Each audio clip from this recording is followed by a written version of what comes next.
If you're looking to reset the waste ink counter on your Epson EcoTank 2700, 2720, or 2750, you're not going to want to miss this video.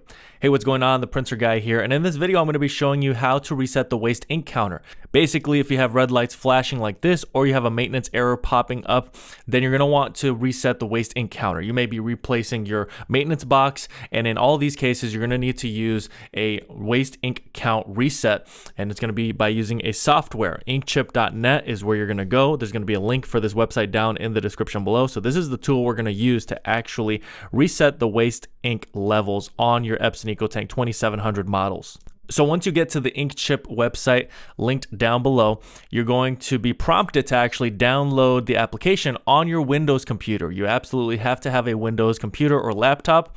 You're going to select this application, and that is going to begin the process of you downloading the software that is going to ultimately help you reset the waste ink levels on your Epson EcoTank 2700 models. Select your specific language. You're going to click on waste ink counters, and it's going to allow you to select your printer model, which you have to be connected via USB. An A to B cable will be linked down below as well.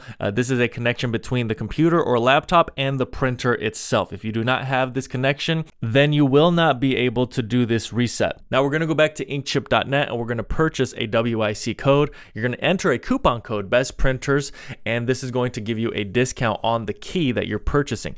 Now, if you have multiple Epson printers that you're looking to do this to, you can purchase multiple keys, but for the purposes of this video, we're going to purchase one. This is what the key should look like. And now we're going to come back to our software on our Windows computer. We're going to click on Reset Waste Ink Counter, and we're going to input that key that we just purchased. You should receive it via email or right there on the website.